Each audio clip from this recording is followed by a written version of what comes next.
Un espacio para la discusión bien informada. El Mostrador en la clave. Con el equipo del Mostrador. Estamos ya con el Mostrador en la clave. Está con nosotros Mirko Macari. También tenemos como invitado hoy día a Cristian Valdivieso, director de Criteria Research. Muchas gracias por estar acá, Cristian. Buenos días, Fernando. Ya, Mirko, y arriba los corazones. Ya, Mirko, desenrolla el análisis. A ver, cuéntanos. A ver, vamos con algunas conclusiones preliminares. Yo creo que lo dicen todos los expertos. Yo me sumo a ese carro. La elección de segunda vuelta es otra elección. Entonces hay que tratar de ver de qué se trató esta otra elección distinta a la primera. La primera habían 8 candidatos. Había una oferta diversificada con distintos contenidos políticos y la gente eligió aquel del que se sintió más identificado. La segunda vuelta se trata de elegir quién va a conducir Chile, quién va a ser el jefe de Estado entre dos alternativas. Y entonces, como lo dijimos muchas veces, aquí se trató de lo menos malo. Y en lo grueso se trata también, en el escenario de voto voluntario, lo podrá confirmar Cristian, de quién es más capaz de movilizar gente. Para la primera vuelta, el piñerismo no logró movilizar toda la gente que esperaba movilizar. Piñera sufrió una derrota. El resultado de primera vuelta fue una derrota para él. Y en la segunda, ese grupo se aplicó y diseñó una estrategia muy eficaz de segunda vuelta que se llamó Chilezuela, es decir, el miedo. Si en la primaria la derecha llegó a votar a las nanas, ahora lleva a votar a las nanas, al jardinero, a los poodle y raspó.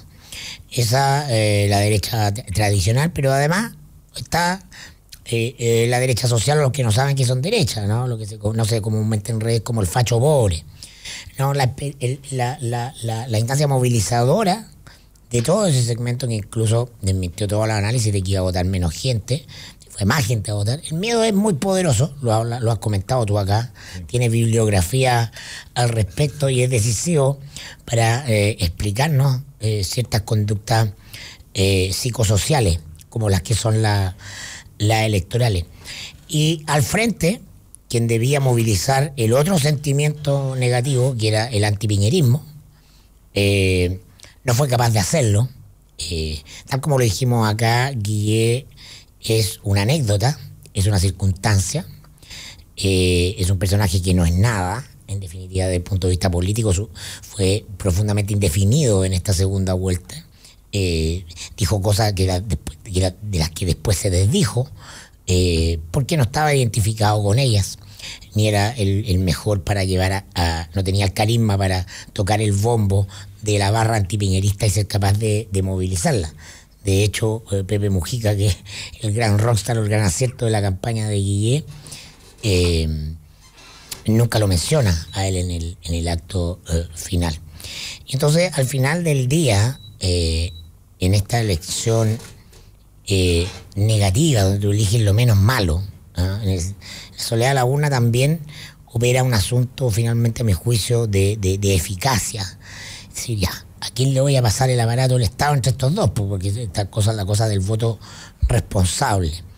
Y en el fondo se trata de quién va a manejar el auto.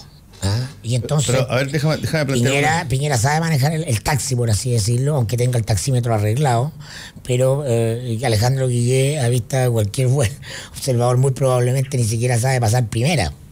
Pero déjame plantearlo de otra manera, porque si que no supiéramos el resultado de la elección ayer, probablemente muchas de las cosas que tú estás diciendo, no sé si que se dirían de la misma forma, que Guillén no es nada, que no sabe ni pasar primera. Yo dije una anécdota, y lo dije aquí antes de la primera vuelta. Pero espérate, antes del resultado de la elección, y cuando además se cree que va a ser muy estrecha y eventualmente hasta puede ganar cualquiera, las cosas no se ven prístinamente y mucho menos se hacen análisis con tanta severidad respecto de las personas. Ayer yo creo que pasaron cosas objetivas que pasaron. Por ejemplo, y por eso quería integrar también a Cristian Valdivieso en esto de Criteria Research, yo creo que es bien interesante ver de dónde obtiene Sebastián Piñera ese núcleo extra de votación que le permite ganar con esta holgura, digamos. Porque Él aumenta su votación en más o menos 1.300.000 y tantos votos. Guillé saca mucho más que eso, 1.600.000 y tantos votos, pero no le alcanza, porque tenía una ventaja lo suficientemente amplia Sebastián Piñera en primera vuelta. ¿De dónde provienen los votos de esta segunda vuelta? Son gente que se quedó confiada en que las encuestas decían que ganaba prácticamente en primera y no fueron a votar. Hay una parte de votos de Beatriz Sánchez que no son del Frente Amplio, que se fueron para allá. La democracia cristiana tenía más poder de arrastre, su sector conservador, para movilizar votos hacia Sebastián Piñera de lo que se creía. ¿Qué fue? Perdona, yo tomé la explicación de que el factor central fue el miedo, en el fondo la campaña de Chilezuela, de la explicación que nos dan en una entrevista hoy día Cristian, el propio Cristian. Sí, claro. Ahora yo pienso que de todo un poco, porque acá lo que hubo fue efectivamente que se movilizó más gente que en la primera vuelta, alrededor de 300.000 personas más. Pero antes de eso, a mí me llama mucho la atención que lo que nos tiene descolocado ahora es este resultado tan amplio, estos 9 puntos a favor de Piñera, que era algo teóricamente o aparentemente muy inesperado, pero la pregunta que siempre me hacía yo es, ¿quién dijo que la elección estaba tan estrecha? Bueno, eso fue te puedo nombrar, no sé, 10 personas que lo dijeron. Pero lo dijeron. Sí. Pero ¿de dónde se amarraron, de dónde se agarraron, de dónde justificaron el juicio? Porque eso es una opinión. Y a mí me dio la impresión en algún punto que la elección se estrechó de alguna manera porque era entretenido estrecharla también, porque para los medios de comunicación era interesante verla más estrecha, pero la única encuesta pública que hubo, que fue la de Criteria, mostraba que en el votante probable habían al menos, paréntesis, evidentemente las encuestas tienen un problema de credibilidad, pero la única encuesta pública que hubo mostraba que habían al menos 7 puntos de diferencia entre ambos candidatos. Entonces me llama mucho la atención esta idea de que la elección estaba tan estrecha cuando en los hechos, la única información yo creo que básicamente ahí se hace una cosa que se hace siempre, Cristian, y que uno no aprende sobre eso, y particularmente los medios de comunicación no aprendemos, que es sumar los votos de todos los que representan de alguna manera un sector y suponer que un gran porcentaje de ellos va a votar en segunda vuelta por quien encabeza esa opción. Cosa que no ha ocurrido, por lo menos no ha ocurrido en Chile desde, yo te diría, la elección de Frei, Marco Enríquez Ominami y Piñera. Eso es porque yo creo que seguimos anclados en una manera de interpretar claro, marco interpretativo, unos lentes, claro. Seguimos anclados en la lógica de interpretar esto como centro-izquierda, cuando el voto es mucho, pero mucho más líquido. O sea, que haya un 55% en la lógica de centro-izquierda en primera vuelta no significaba que ese 55% se iba a convertir rápidamente en voto guillerista. Bueno, entonces, hubo 300.000 votos más. Eso explica que fueran a votar, que se movilizaron por Piñera. Y el voto de Piñera en segunda vuelta es un voto de derecha. Es un voto de, yo creo que más que un voto clásico, claro. Claro, un voto del miedo. Yo creo que la campaña de Chilezuela, la campaña de Nos Vamos al Despeñadero hizo mucho efecto, logró que mucha gente se movilizara por miedo finalmente. Y que no es solo Chilezuela o Venezuela, sino que más bien tiene que ver con el descalabro económico, la falta de empleo. O sea, es un horizonte de algo que no conocemos. Mira, déjame leerte un tuit de ayer de Cecilia Cifuentes, investigadora de Libertad y Desarrollo, una persona con un doctorado. Ayer, hoy en la noche me he podido imaginar lo que sentían mis padres el 3 de septiembre de 1970. Espero no tener el mismo temor que sintieron al día siguiente. Eso se reprodujo por miles en un mundo y fue más allá. Sí. Tuvo un órgano oficial de propaganda que es la Radio Agricultura. Es decir, uno de los conductores, entre medio llamaba, me lo contó un amigo que es panelista de los paneles de agricultura, entre medio decía, oye, necesitamos apoderados para el lugar, tanto, y la derecha copó de apoderados todos los locales ayer del país. Yo creo que el miedo efectivamente movilizó mucho el miedo y en clave menos setentera, si se quiere, o menos de la UP, también movilizó a gente más joven que a lo mejor no tenía esos fantasmas, pero sí volvió a la clave del empleo, el crecimiento, que nos vamos al despeñadero como país. Y finalmente esta es una elección que se jugó sobre la base del miedo y ganó el miedo al desplome económico, a la falta de crecimiento, a la falta de posibilidades de horizonte, por sobre el miedo a perder lo avanzado en la reforma de la presidenta Bachelet. Y además Piñera logró en su segunda vuelta traer, ¿verdad?, hacia su molino el agua de las reformas y la inclusión de alguna manera lo que había sido el gobierno de la presidenta Bachelet. O sea, la gente no tuvo la sensación finalmente de que votar por Piñera era perder todo, más bien era ganar. Y eso fue una gran apuesta. Va a ir al votante común más allá del clivaje izquierda-derecha, Cristian. Uno observa cosas. En mis redes sociales tengo una prima lejana que vive en Vicuña Maquena, el Mundo Plaza Vespucio, productora de eventos y nunca postea cosas de política. Y ayer se puso, qué bueno que ganó Piñera, nos salvamos. Es una persona no politizada. Bueno, ese era el grito que gritaban ayer saltando en la calle. Chile se salvó. Eso es lo que dice Cristian, que yo recojo, porque me parece el marco interpretativo adecuado desde que se trató la segunda vuelta. Claro, y eso marcó un clivaje efectivamente entre el miedo a una cosa o el miedo a perder lo que teníamos, lo que habíamos ganado, y Piñera logró traer eso hacia adentro.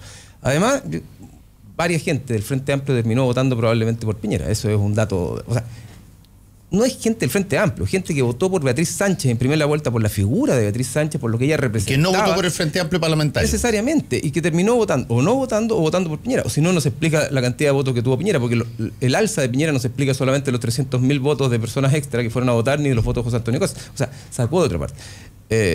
Los votos que tuvo Carolina Goich, ese 5%, 5 algo por ciento, probablemente una proporción importante también se fueron a Piñera, demostrando que esa gente había mostrado o votado por Carolina Goich, más que pensando en la lógica de la centroizquierda, pensando en una lógica más bien de gobernabilidad, de estabilidad, una lógica más de la concertación. No gustándole Piñera en absoluto, entre Piñera y Guillet, pensando aquí en pasarle el manurio del auto, ¿no? Votan Piñera. Y finalmente... Una decisión bastante obvia, si es cosa de ver a Piñera y ver a Guillet, o sea... Y el otro dato clave que también influye es que había una gran duda si el antipiñerismo movilizaba mucho o movilizaba poco, ¿verdad? Finalmente movilizó bastante, porque hay un 45% que terminó votando por Guillet y que en su gran composición es antipiñerismo, porque vimos que Guillet efectivamente no logró constituirse con un candidato cuya propuesta en sí fuera atractiva. Él como candidato no era un candidato particularmente atractivo, más allá de que... Y por eso yo digo que es una anécdota, porque no tuvo épica. Hizo la pega, efectivamente. Hoy día probablemente no creo que vaya a una segunda incursión. Pero la gente que quería votar más masivamente contra Piñera, mucha de ellas no se levantó. Y el voto o la intención de voto por Guillet tenía un porcentaje de gente que solo iba a votar por él por votar contra Piñera. Eso no es acicate suficiente para levantarte para ir a votar. El voto negativo, claro. Exactamente, el voto negativo. Y lo otro, el clivaje. Nosotros veíamos las encuestas que mientras aumentaba la posibilidad de participación, más posibilidad tenía Piñera de ganar. Dato muy raro, porque uno supondría que esto era contraintuitivo, porque los datos que se manejaban desde el oficialismo era, mientras más gente participe, más posible es que gane. Ahora, Cristian, yo creo que hay una combinación también de cosas que Piñera hizo y que de alguna manera calmaron, o por lo menos, no te digo que calmaron en su totalidad al votante que finalmente fue a votar por él y no había votado por él en primera vuelta, pero lo tranquilizó lo suficiente como para poder dormir tranquilo sin cargo de conciencia. Y que es que cuando Sebastián Piñera asume las ideas instaladas por el gobierno de Bachelet y continuadas por la candidatura de Guillet, la gratuidad, la posibilidad de que pudiera haber una AFP estatal, la situación de revisar la Constitución, el asunto de las pensiones desde el punto de vista ya más de ataque, en fin, ese tipo de cosas. Y lo incorpora muy fuertemente dentro de su campaña. La gente que dudaba entre él y Guillet, porque no le gustaba Guillet, o lo encontraba despelotado, o lo encontraba light, pero que tenía resquemor a la hora de decir, chuta, voy a votar por alguien que no he votado nunca, una persona de derecha con estas características, que tiene un prontuario enorme, qué sé yo. Eso le permitió, creo yo, llegar anoche, después de votar y ver el triunfo, decir, mira, hay una cosa que yo puedo reclamarle, que puedo pedirle que haga porque él lo planteó en segunda vuelta y que son ideas que originalmente no estaban en su programa ni eran de derecha. Y por lo tanto puede haber dormido mucho más tranquilo desde ese punto de vista y le dio su voto. Efectivamente, yo creo que lo que más desencajó a Piñera en la primera vuelta fue tener que entregarse a los brazos de Manuel José Osandón. Pero al mismo tiempo, Piñera supo y la vio. Dijo, si no me entrego estos brazos, estoy perdido. Y de alguna manera lo que hizo Manuel José Osandón efectivamente fue reducir estos espacios de culpa, incertidumbre o ciertos temores, o como queramos llamarlo, respecto de las pérdidas que podía tener lo avanzado por el gobierno de Michelle Bachelet, un eventual gobierno de desde ese punto de vista, bajo el costo del voto. Desde ese punto de vista, la frase de Manuel José Osandón, que es bien provocativa, la que se lanzó hoy día en la mañana, pero interesante, de decir, mira, yo aporté con 1 millón de votos nuevos, no está tan alejada de la realidad. No tiene por qué estar tan alejada de la realidad. Si bien efectivamente en Puente Alto terminó ganando Guiller, no ganó Piñera. Cosa que él anticipó. Pero la participación subió muchísimo y la conversión de votos del Frente Amplio fue mucho menor a lo que se suponía o se esperaba. Entonces, efectivamente, en la segunda vuelta Piñera logró traer para sí y meter dentro de su paquete, ¿verdad?, la idea de que las reformas no tenían por qué sufrir una merma o irse en marcha atrás o una pérdida total de lo que la gente ya empezaba a percibir que se había avanzado con Bachelet. Ese éxito electoral es una derrota política, porque la tesis de la primera vuelta, ¿no?, del diagnóstico y la tesis de campaña de la primera vuelta fracasan. La primera vuelta es una derrota de Piñera, ¿no? Él tiene que cruzar el río y con eso queda desvestido de proyecto político para gobernar. Lo que vamos a ver de aquí a marzo como perspectiva es justamente la construcción de un nuevo proyecto político que va a ser muy parecido a un árbol de Pascua lleno de guirnalda, es decir, un conjunto de medidas focalizadas y sectoriales para darle a muchos bolsones de votantes cosas que quieren para partir con popularidad. Ahora, que es lo que busca Piñera finalmente. Efectivamente. Ahora, los 9 puntos de diferencia le dan un buen reflote a Piñera para decir, me la gané. O sea, si hubiera sido una derrota o un triunfo mucho más estrecho para él, sería mucho más complicado, ¿verdad?, estar justificando su triunfo en su propio programa, en su propia manera de haber planteado la elección. Hoy día él tuvo que incorporar a Osandón, pero finalmente los 10 puntos de diferencia, los 9 puntos de diferencia hacen que él haya tenido un triunfo muy sólido y le da un aire más, ¿verdad?, y la posibilidad de replantearse o pararse como el verdadero líder de la coalición. Ahora viene la materialización del gobierno, que es una cosa bien interesante, porque a diferencia de la primera vez que llegó Sebastián Piñera al gobierno, ya aprendió, creo yo, de esa primera vez, y no creo que vaya a cometer los errores que tuvo entonces de ignorar un poco las visiones y las capacidades políticas y generar solamente personas que, tenían PhD, eran magna cum laude y que funcionaban bajo la lógica de los excelentes, digamos. Yo tengo la impresión que esa lección se aprendió y fue dura para Sebastián Piñera, por lo que me imagino vamos a estar todos pendientes de ver qué tanto efectivamente esas promesas de segunda vuelta en términos de las ideas instaladas por básicamente el gobierno de Michelle Bachelet se encarnan en quienes las van a tener que implementar el programa de Sebastián Piñera. Yo creo que Piñera aprendió varias lecciones, y si uno lo mira hoy día en la campaña, palabras que jamás hubiera uno escuchado en su primer gobierno, como pedir perdón, decir me he equivocado, valorar la idea de que equivocarse no es un problema, sino que puede ser también una posibilidad y un valor. Y en eso, más allá de la palabra en sí, el significado es muy potente, porque eso calza muy bien con la mirada que tienen los jóvenes. Los segmentos, los famosos millennials, que son los segmentos que más votan por el Frente Amplio, son un grupo de jóvenes que creen mucho en esta lógica de que el error no es un problema, que tiene que más que ver esto, que el equivocarse es pagar las penas del infierno, es de las generaciones mayores. Pero las generaciones de hoy día de los 30, 35 años son generaciones que ven en el error la posibilidad de levantarse y ven un acierto. Y Piñera yo creo que logró reconocer eso y lo metió en su campaña. Finalmente, estos jóvenes, los famosos millennials, que alguna vez nosotros estudiáramos con mucha profundidad en criteria y viéramos que el símbolo que más los caracterizaba era el velero, es una generación que se mueve en función del viento. Ahora, del viento que ellos ven que les va gustando. Y ese viento, en esta segunda vuelta, estuvo más cargado hacia Piñera. Y eso hizo que lo que habían muchos de aquellos que habían votado por Bea Sánchez, por Beatriz Sánchez en primera vuelta, terminaran descargando su voto a favor de Piñera. Pero que repito, porque la lógica en la segunda vuelta es que es lo menos malo. Sí, exacto. Bueno, y sin la culpa y el clivaje de estoy votando por la derecha. Estoy votando por la opción que hoy día me hace más sentido, sea por el miedo, ¿verdad?, sea por lo que está proponiendo, whatever, pero es por la opción que me hace más sentido. Y ahí se inclinaron. Entonces es bien potente el aprendizaje de Piñera, e incluso en variables que uno no pensaría que pudieran ser, como las variables blandas. Perdón, he aprendido, me equivoqué, lo siento. Sí, bueno, una de las cosas buenas que tienen las elecciones es que terminan y que lo que viene después de la hora de las explicaciones y de hacer las tabulaciones que correspondan y ver dónde estuvieron las situaciones y de dónde se trasladaron los votos, es que parte el gobierno. El nuevo gobierno. Y ese nuevo gobierno yo creo que va a tener una instalación relativamente rápida porque, repito, Yo no creo que Sebastián Piñera vaya a cometer los mismos errores que hizo en el primer gobierno con este sesgo tecnocrático muy puro, y por lo tanto va a ser bien interesante ver dónde van a estar o quiénes se esperaría ver en puestos claves, digamos. Sí, tiene que haber una combinación, porque si efectivamente, como dice Cristian, que yo creo que es cierto que Piñera ha aprendido y no es exactamente el mismo del 2011, más allá de no ser capaz de eliminar su pulsión al payaseo en instancias clave o de minimizarla efectivamente, en términos políticos, tiene que haber una combinación de rostros con experiencia política y también rostros que signifiquen renovación.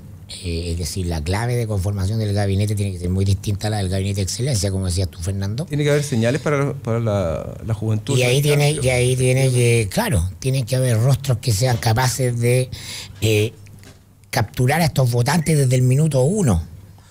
Poner su interés en un gabinete que le permita darle continuidad, porque ¿para qué gana Sebastián Piñera? ¿Para qué quiere ganar Sebastián Piñera? ¿Por qué se embarca en esto? Porque él quiere una revancha.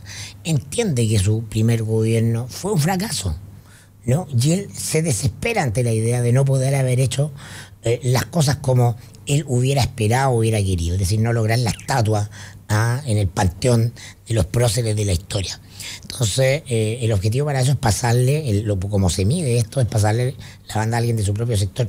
Y para eso tiene que ser capaz de construir un pool de nombres que corran con mucha fuerza, por cierto, desde el gabinete, en esta clave de los nuevos votantes no ideológicos que tú mencionas, que estén dispuestos a volver a reencantarse con alguien del sector en la medida en que lo vean plástico, lo vean pragmático, lo vean moverse sin problema hacia ofertas que pueden ser interesantes, más allá que no estén en el manual de libertad y desarrollo. Sí, yo creo que va a ser interesante ver lo que va a pasar, por ejemplo, con algunos grupos específicos, particularmente la democracia cristiana. Hay una cita de Clemente Pérez, ex subsecretario de Obras Públicas, hoy día en el diario La Tercera, que dice: la democracia cristiana tiene que colaborar con Piñera. Y la democracia cristiana se ha, yo supongo, manifestado que va a hacer oposición a Piñera. Por lo tanto, ahí hay una situación, no sé si que colaborar y oposición son compatibles o quizás puede haber matices ahí, pero no cabe la menor duda que esta victoria de Sebastián Piñera va a generar revisiones en una serie de temas pendientes dentro de la política moderna. Una de esas es la democracia cristiana, que va a tener que resolver cómo sigue cuando está fragmentada, pero sensiblemente.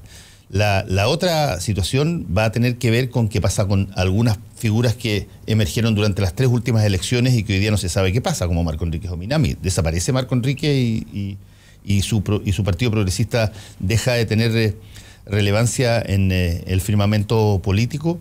¿Qué va a ocurrir con, por ejemplo, otras expresiones que solamente estaban encarnadas en una persona y no en partido? José Antonio Cast, por ejemplo. Él, si es que no está integrado a el gabinete de Sebastián Piñera, como yo creo que no va a estar, pero si no está integrado al gabinete de Sebastián Piñera, ¿cómo continúa con su movimiento que generó un 8% de los votos en primera vuelta y fue un actor súper protagónico en la segunda vuelta? Entonces hay un montón de cosas que se tienen que resolver ahora. No, y dentro de los partidos o de los grupos que mayor votación tuvieron en la primera vuelta, las dos grandes preguntas son, en términos electorales, ¿qué son o qué es el Frente Amplio? En términos electorales no sabemos. Y la democracia cristiana lo mismo, por lo que decías tú, porque finalmente, ¿cuál es la democracia cristiana, que es la que dice que hay que colaborar con Piñera, con el gobierno de Piñera, y cuál es la democracia cristiana que ayer aparece diciendo que va a hacer oposición a Sebastián Piñera? O sea, es un partido que adentro no sabemos exactamente cómo se está configurando o reconfigurando, porque las fuerzas del poder están ahí en conflicto. Se configuró más nítidamente a nivel de la competencia parlamentaria. Salieron varias de las personas más conservadoras, pero desde ese punto, del punto de vista de ellas, yo creo, ganaron ayer. Perdieron su escaño, pero desde el punto de vista de sus ideas de una coalición más de centro, más vinculada o alejada del Partido Comunista, llamémoslo así, no deben estar insatisfechos por lo que pasó ayer. No, claro, pero si lo que quieren es producir quiebre dentro de la democracia cristiana, están contentos, pero efectivamente es un problema porque perdieron todo el poder a nivel parlamentario y ganaron mucho poder simbólico. Pero ese poder simbólico, ¿de qué le sirve? ¿Verdad? Ese poder simbólico le sirve para romper eventualmente o para poder hacer el poder, porque hoy día las fuerzas dentro de la DC. Bueno, Sebastián Piñera puede proveer una puerta ahí, si que llama a Clemente Pérez al gabinete y le dice: oye, Clemente, te escuché, te leí en la tercera. ¿Pero ¿cuántos votos tiene Clemente Pérez? No me estoy refiriendo a él, me estoy refiriendo a lo simbólico que significa. Lo hizo mal con Rabiné en su primer gobierno, porque no escogió, creo yo, a la persona adecuada y, en fin, y era el único, era un negrito de Harvard ahí, pero en una de esas lo puede hacer bien esta vez. Desde el momento que alguien dice... Pero Fernando, si ya tiene a Juan José Santa Cruz y a Sichel en el comando. Pero sí, se habían retirado mucho antes de la DC y eran parte del grupo de Andrés Velasco, parte financiados básicamente por Jorge Razo. Vienen de la cultura de la concertación. No, de acuerdo, pero efectivamente Clemente Pérez sigue siendo militante de la democracia cristiana y desde el momento que dice que la democracia cristiana tiene que colaborar, ¿qué pasa si a él le ofrecen un cargo en un ministerio? A ver, perdona, yo no le queda más que aceptar. Discrepo profundamente. O sea, creo que la democracia cristiana definió su domicilio en la elección parlamentaria y va a ser parte de la oposición. Obvio. Los que tienen el timbre son la oposición. Si alguien del Partido Demócrata Cristiano quiere apoyar a Piñera, va a tener que salirse del partido pero Milton, ¿me escuchaste? Eso es exactamente lo que estoy diciendo. Efectivamente, hay un cisma potencial. Pero si eso es exactamente lo que estoy diciendo, no estoy diciendo de que la democracia cristiana va a continuar como tal, estoy diciendo que tiene que resolver ese problema que tiene adentro, y ese problema, mira, ¿para qué estamos con cosas? En WhatsApp circulan los logos de los nuevos movimientos que se separan de la democracia cristiana. Pero se puede sentir por la derecha. O sea, el boliche lo tiene y el timbre lo tiene. Mariana Elwin dijo en esta radio que iba a revisar después de la elección si que continuaba o no continuaba la democracia cristiana. Y yo creo que esa es una cosa que van a hacer muchas personas. Y el costo de salirse o de provocar un cisma de este grupo es menor al que hubiera sido con una elección mucho más estrecha. Por supuesto. Ese es parte de su triunfo. Ahora, para la segunda parte podemos comentar qué va a pasar en la oposición. Ok, volvemos un ratito.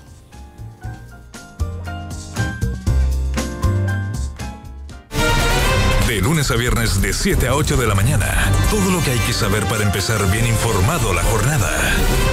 Sebastián Piñera triunfa en segunda vuelta y votación a su favor es la tercera más grande en la historia de nuestro país. Internacional, ministro del Interior peruano, renuncia tras acusaciones contra Kuczynski por el caso Odebrecht. Y se dijo aquí, el grueso de la democracia cristiana que queda en el Congreso es el que no votó por Sebastián Piñera, lo que hará que esta Cámara sea de los acuerdos de cara a la división en 3/3 del poder. Lo dijo Nicolás Freire, director del Observatorio Político y Redes Sociales de la Universidad Central. Diario Clave. Revisión de noticias, datos, servicio y todo lo que necesitas saber para comenzar la jornada bien informado. De lunes a viernes de 7 a 8 de la mañana. Solo por la 92.9. Somos información. Somos la clave. Hora clave. 9 de la mañana, con 2 minutos. 92.9. Somos como tú. Somos la clave. Para hacer un buen negocio, necesita ser un gran anfitrión. Para organizar un seminario productivo, debe elegir el lugar correcto. Visite Hotel Los Nogales y compruebe que superaremos sus expectativas. 5 salones de hasta 300 personas con equipos audiovisuales, estacionamiento y Wi-Fi de alta calidad. Cotice en hotelnogales.cl o al 223-356958. A 2 cuadras del Metro Estación Los Leones. Hotel Nogales, Los Nogales 741 Providencia. Si tú eres de las que se preocupa de dar lo mejor a tu familia, la que da su receta por Facebook, la que da sin esperar nada a cambio, la que da ideas para el fin de semana, la que da consejos por WhatsApp, la que da orden y malcría, la que da permiso, la que da su hombro, la que da amor... Entonces, dale Manantial a tu familia, porque darles agua purificada les hace bien. Manantial no contiene cloro, es libre de sodio y es 100% pura. En Manantial, despachamos gratis toda la pureza y frescura que merece tu familia. Contáctanos al 600-427-2200 o solicítalo en manantial.com. Manantial es vida. Tenemos redes que están comentando este panel. Sandra Susana Acevedo dice: ayer justamente hablé con una persona que en primera vuelta votó por Beatriz Sánchez y ahora lo hizo por Piñera. Verónica Toledo Guíñez dice, esperaba vuestro comentario como un bálsamo para mi dolor por Chile. ¿Viste? Esperaban tu comentario. El tuyo, Fernando. No, el tuyo. Nicolás González dice, un triunfo para el ego del winner Piñera, sacará a flote los 9 puntos de diferencia más que el papel de los mineros. Hoy escucho el análisis de Mirko Macari y dice, muy vivo usted. Y Fernando Paulsen, ayer no escuché ni vi nada. Las conclusiones de ayer estaban con la sangre muy fresca. No, muy vivo usted, no es tan vivo, compadre. Ayer no podía sacarse una conclusión como la de hoy día porque no estaban los números arriba de la mesa. Si lo que estás tratando de decir es que nosotros no fuimos capaces de adivinar exactamente lo que iba a pasar, te lo doy total y absolutamente, sí. Ni Mirko ni yo. Cristian sí, porque yo está bien. La encuesta que hizo Criteria la semana pasada, y él fue el único que dijo, Cristian Criteria, que más votación favorecía a Piñera y menos votación favorecía a Guille. Entonces fue súper contraintuitivo. Lógico. Nosotros somos comentaristas y hay predictores como Cristian. Me parece muy bien, solo que ahí hay un fenómeno que pasó durante todo el día de ayer, que es impresionante cómo la obtención de datos de las personas en su entorno cercano están tan alejados de lo que realmente pasa en lo global. Vieras tú ayer, sobre todo en Twitter, en las redes sociales, en los WhatsApp personales, la cantidad de gente que decía todo el rato en las radios que había mucho menos gente votando, que prácticamente no iba a votar más, y votaron 300 o 400 mil personas más que la vez anterior. Era tan básico lo que pasaba, era que votar era mucho más rápido. Era mucho más rápido. Entonces, eso lo dijimos, perdona, muy bien usted, eso lo dijimos muchísimo ayer. Ojo, va a haber una velocidad de votación mucho mayor, por lo tanto, si usted cree que hay menos gente votando, no se confunda, puede ser de que haya más gente votando, pero vota más rápido. Pero efectivamente, hasta que no están los datos, uno no puede hacer análisis demasiado fino respecto a lo que va a pasar, uno puede tener tincada. Yo reconozco que yo pensé que iba a ser mucho más estrecha la votación. Otra cosa que se desmitificó porque se instaló también como sentido común. Yo pensé que iba a ser más estrecha la votación, y lo pensé básicamente porque creí que si bien mezquinamente, a regañadientes, como tú quieras, los apoyos y las adhesiones de las figuras del Frente Amplio a Alejandro Guillé podían generar una mayor marejada de esos votos. Sin embargo, yo creo que hay votos que van a ser súper interesantes para ustedes, como Cristian, como que tienen la opinión pública, que van a ser súper interesantes de analizar. Yo creo que esos 400 y tantos mil votos de la Bea Sánchez que no son del Frente Amplio son súper importantes para explicar qué pasó ayer. Sí. Bueno, habrá que ver qué pasa ahí. Ahora, esos votos son votos a personas. A tributos individuales. Claro, a personas. No nos olvidemos que la presidenta Bachelet sacó el 62% en la segunda vuelta el año. La primera vuelta, pero así todo, siendo el factor atributo muy, muy decisivo cada vez más en el tipo de sociedad que hemos construido en esta dinámica de la telepolítica, en el fin de la lógica binominal, de la cosa izquierda-derecha. Así todo, la primera vuelta es más política y la segunda es una mera competencia de atributo, repito, para ver en definitiva quién se queda al volante. Eso no es una cuestión menor.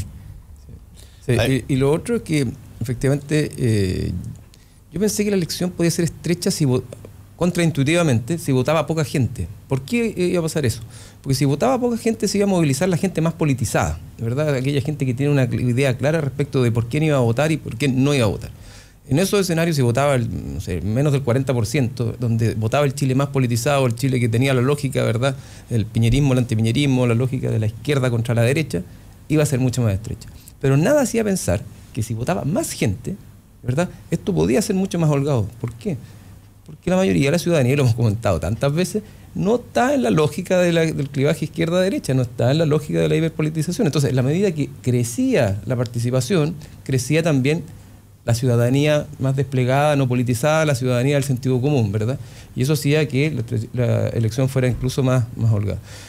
Incluso es pensable que si hubiera votado toda la población, digamos, voto obligatorio, la elección hubiera sido más amplia la diferencia. Si uno ve las mejores evaluaciones que ha logrado la presidenta Bachelet, que ha subido y repuntado mucho en el último tiempo, pero llegan al 38, 39, creo que alguien ha dicho por ahí 40, pero hay un 60 todavía, ¿verdad?, que está diciendo que desaprueba. Entonces, en esa lógica, a nivel total población incluso, podríamos haber pensado que la elección era tan holgada como fue, o incluso un poco más. En estos momentos queremos informar que en este momento está ya tomando desayuno y se está transmitiendo por lo menos esta parte. Después supongo que saldrán las cámaras y conversarán en privado el presidente electo Sebastián Piñera con la presidenta Bachelet en la casa del presidente electo aquí en San Damián, en la comuna de Las Condes, en Santiago. El barrio más caro de Chile. Le está acompañada la presidenta Bachelet con su ministro del Interior, Mario Fernández.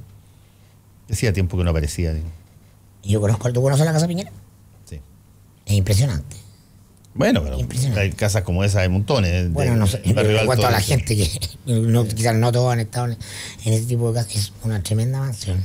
Casa de multimillonario como las que hay ahí, no es particularmente más grande que otras. Hay otras que son sobre todo de gente que le gusta mostrar que ha tenido éxito y ostentar. Es decir, esta casa desde ese punto de vista es bastante más, entre comillas, modesta respecto de algunos nuevos ejecutivos bancarios que ganan muchísimo menos dinero que él y que construyen una casa que tiene, 4.000 metros cuadrados. Digamos. Oye, y a propósito de la participación de la presidenta en el desayuno, es rescatar su figura, ¿eh? O sea, a diferencia de lo que pasó en la elección anterior del primer gobierno Piñera, en esta ocasión ella salió activamente a defender lo que ella había hecho. Y eso es bien potente en términos simbólicos, en términos de lo que ella quiso hacer, lo que quiso transmitir, las ideas, el país con el que ella soñaba, ¿verdad? Y con la gestión que hizo y las reformas que implementó, ella salió a defenderlas proactivamente.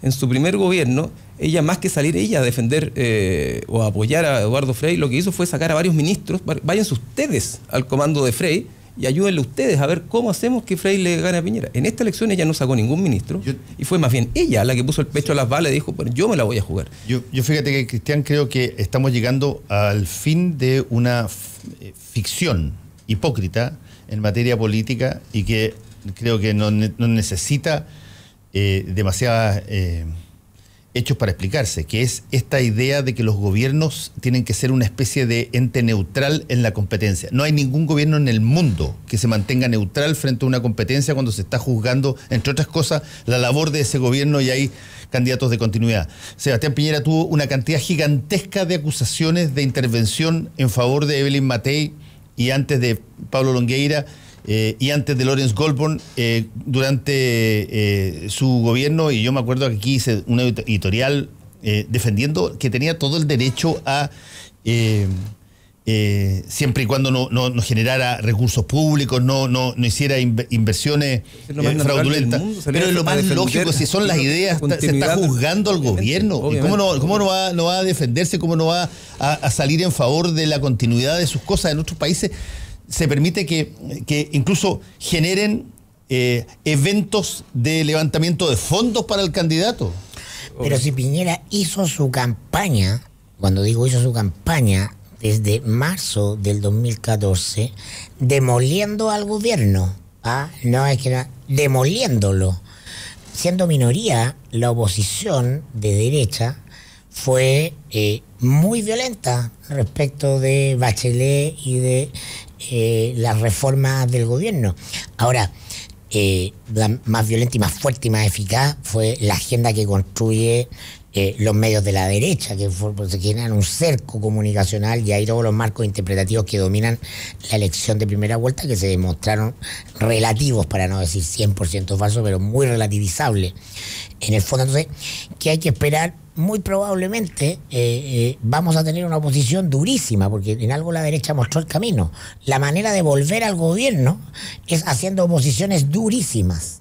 Y, de nuevo, para desgracia, Sebastián Piñera, igual que su primer gobierno, no tiene mayoría, ni en la Cámara de Diputados, ni en el Senado, y no tiene actores con los cuales construir mayorías políticas, porque tú tienes claramente que los sectores que no son el Frente Amplio tienen muchos más incentivos hoy día. Te pongo el caso de la Democracia Cristiana, que está representada en el Congreso. Todos ahí tienen incentivos para estar más cerca de una oposición dura a Piñera que para negociar o consensuar cosas. Los sectores que estaban dispuestos a negociar, los Guterres Martínez, los Clemente Pérez, etcétera, etcétera, han borrado. Entonces vamos a tener, muy probablemente, yo lo dije ayer en Twitter, y creo que esto es un 2011 recargado. estos 4 años, porque si bien el antipiñerismo no fue capaz de levantarse a votar, sí va a ser capaz de levantarse a marchar, porque la figura de Piñera es una figura polarizadora. Piñera sabemos que no es en rigor un empresario, es un inversionista, un especulador, pero en el imaginario está la idea que al final del día Piñera es un empresario. Esas ideas son mucho más fuertes en el sentido común que ser de izquierda o de derecha, ¿no? Y tú puedes ver que así todo, con lo malo que era como candidato, Guille sacó un 45% de los votos, que es un puro voto antipiñera. Aquí hay una persona que pregunta, Gabriel Valdés, y te la contesto al tiro, Gabriel, porque es fácil la respuesta, creo yo. ¿Cuántos de los 54 puntos de Sebastián Piñera fueron gracias al caso Cabal? Yo creo que muy poco, y por una razón muy sencilla, porque si es que hubo un impacto del caso Cabal, que yo estoy de acuerdo que lo hubo, se materializó en la primera vuelta, no en la segunda. Y además esa es un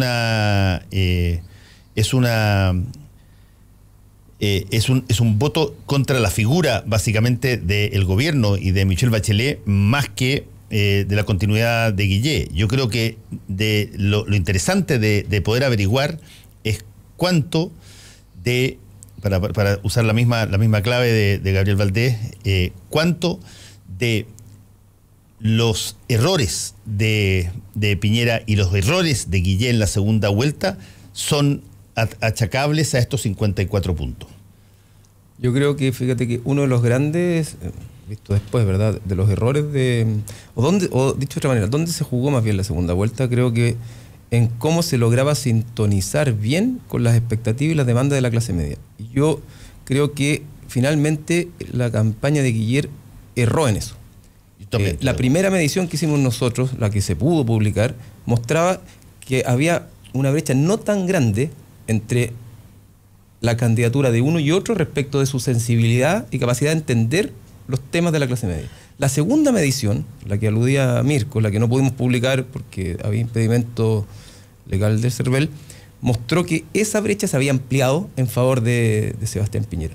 Y pese a lo que se pueda decir en términos de que ayudaba a politizar la elección, yo creo que esa arenga de Alejandro Guiller, que fue muy difundida después, hablando de hasta la victoria siempre y otras cosas, ¿verdad?, fue un grave error de la campaña de Guiller. Totalmente. Porque terminó generando la sensación de inestabilidad en la clase media, que lo único que necesita, ¿verdad?, es la sensación de estabilidad, porque es una clase similitud al relato de Chilezuela. Chilezuela, por una parte, y por otro, la clase media, lo que peor que puedes hacer tú es generarle la sensación de inestabilidad, bueno, como a todos nosotros, porque si hay inestabilidad tú no puedes seguir pagando las deudas, asegurándote una mínima gestión de tu propia salud, quizá poniendo algunas lucas para las pensiones, etcétera. La inestabilidad es lo peor que tú puedes generar como horizonte. Entonces, esa lógica de miedo, ¿verdad?, ayudó, ¿verdad?, y fue muy positiva para la campaña de Piñera de Chilezuela. Yo creo que fue un grave error, porque no entendieron lo que era politizar la elección. Y finalmente el tipo de propuestas no eran tan distintas.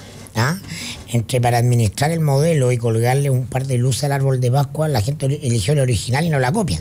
Además, el original con experiencia, frente al debutante novato sin proyecto, que era Guille.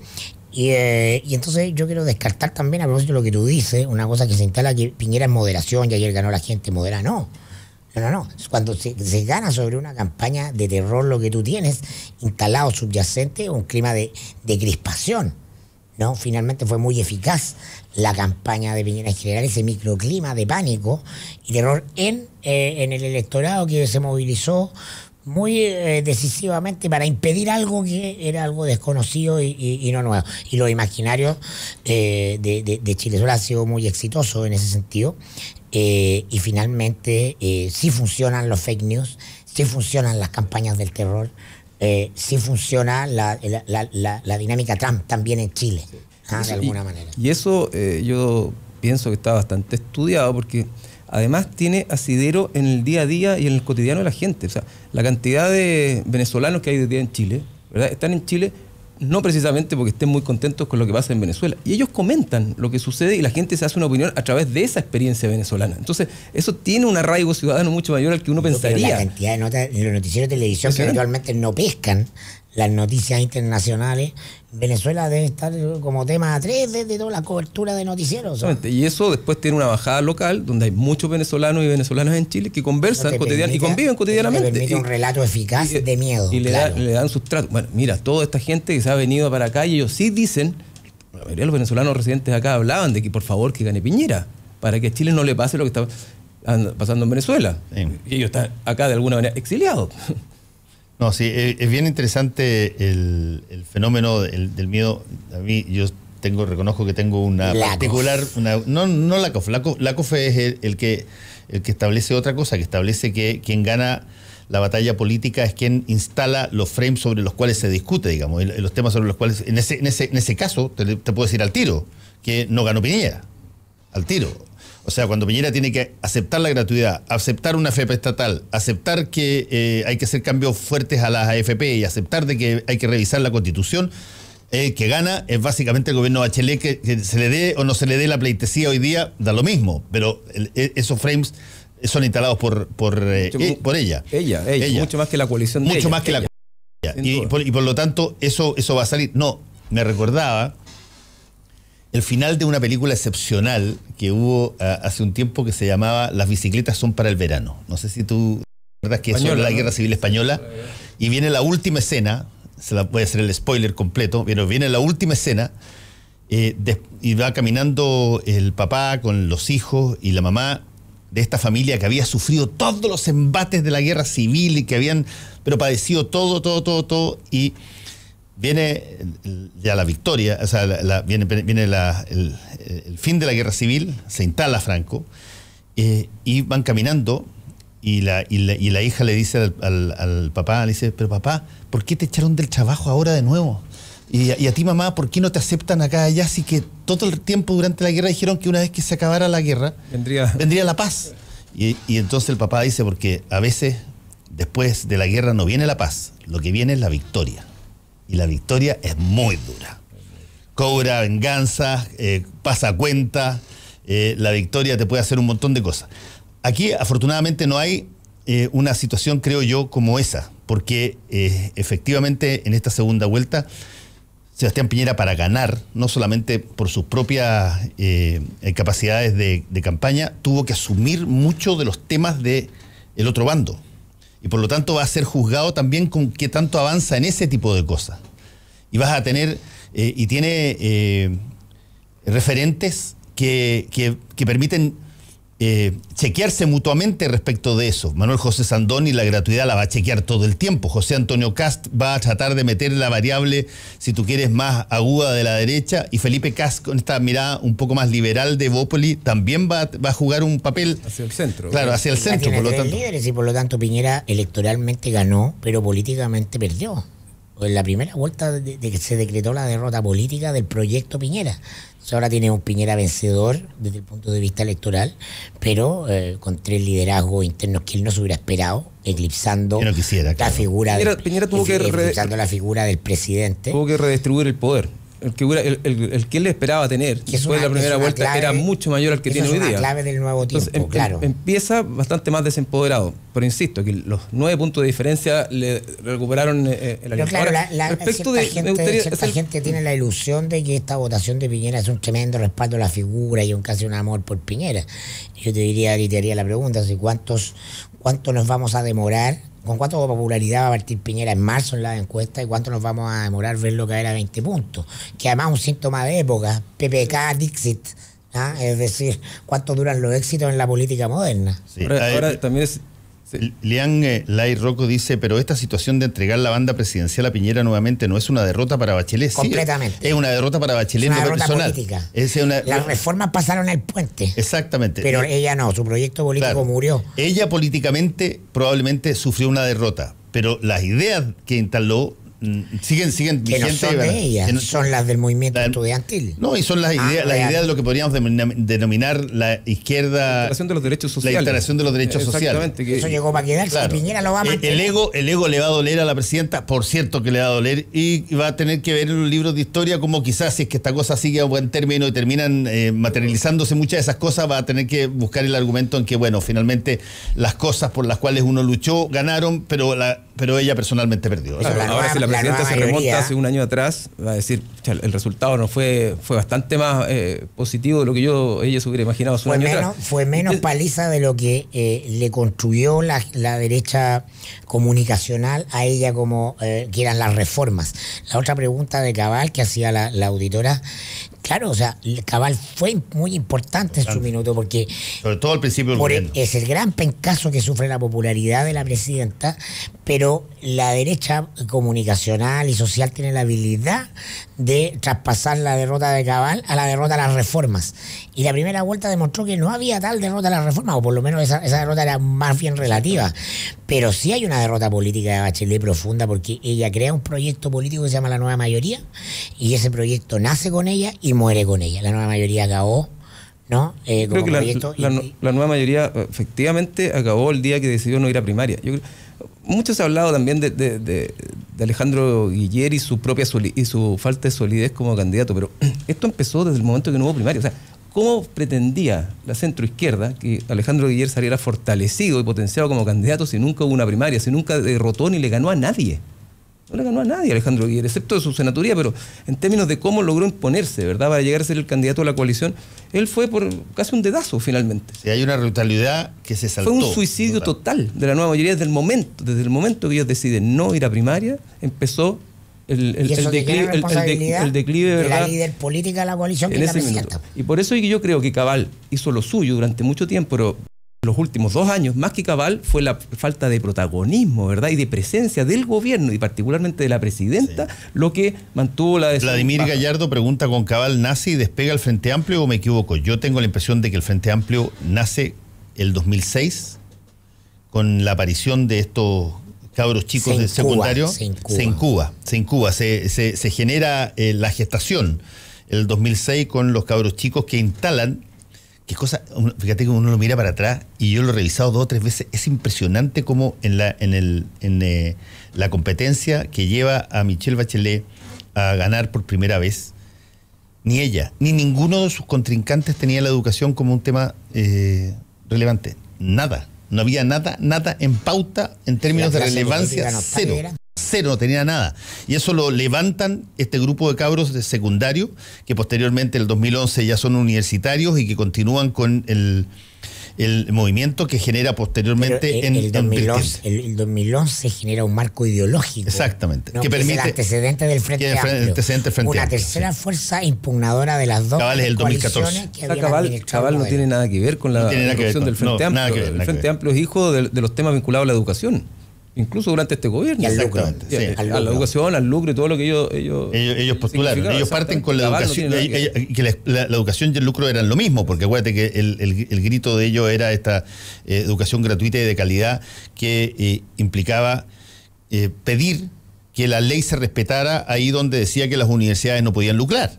Esto es muy bueno, el triunfo de Piñera, en el sentido de que deja prístino el escenario para mostrar que los que defienden el modelo son los autores y creadores del modelo, los originales, en la derecha. Y ya no hay una izquierda que defiende ni administre el modelo, esa quedó barrida.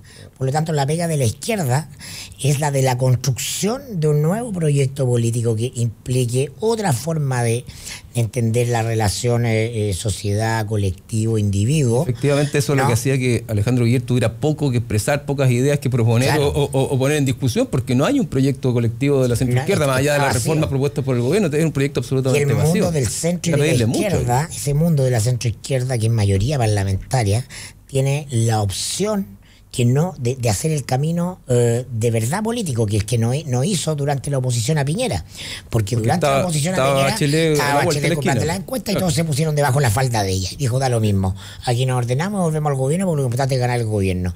Y los Andrade, los Girardi, los Solari. Eso tienes toda la razón. Eso esta vez van a tener que trabajar para eso. De hecho, volvemos al inicio de la conversación. El principal activo que sigue teniendo la centroizquierda hoy día se llama Michelle Bachelet, y esa no está en las posibilidades pero hay muy poco. Se muere con la nueva mayoría. Claro, de Bachelet, pero en términos de imagen, puede quedar en una buena imagen en la tatería, pero mira, pero ya no hay candidato. Ricardo Lago estaba instalado en un excelente lugar en la estantería de la historia, y se le ocurrió bajarse, ¿no? Y se quebró su estatua. Lo que te quiero decir, Mirko, es que no hay alguien en que un horizonte de verdad o una ensoñación posible para los próximos 4 años. No hay ninguna otra posibilidad que reconvertirse como proyecto político e ideológico, porque si no están perdidos. Electoralmente están perdidos. Y tienen nombres para renovación de liderazgos por montones. Tienen buenos nombres de renovación. Quiero retomar lo que tú decías, Mirko. Yo creo que efectivamente las encuestas ya están diciendo que va a haber mucha calle, o podría haber mucha calle, mucha calle en relación al gobierno de Sebastián Piñera. Ahora, vamos a ir tomando la temperatura a eso, y la apuesta nuestra es seguir tomando la temperatura una vez al mes. Yo creo que no hubo nada más nefasto que esta encuestitis que sufrimos durante el gobierno de la presidenta Bachelet. Se le viene competencia a CADEM.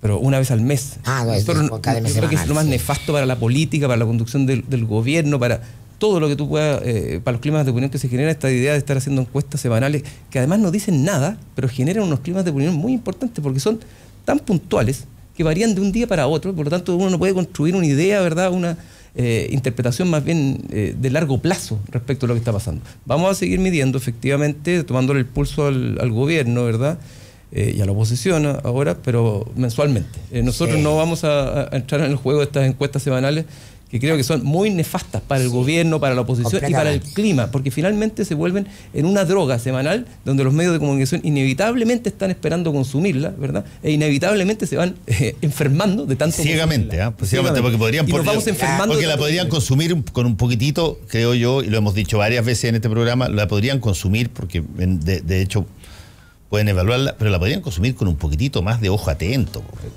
O sea, no agradecer con más filtro, que te hacen la pega fácil. Exacto. Pero la mejor receta contra eso son políticos con convicciones.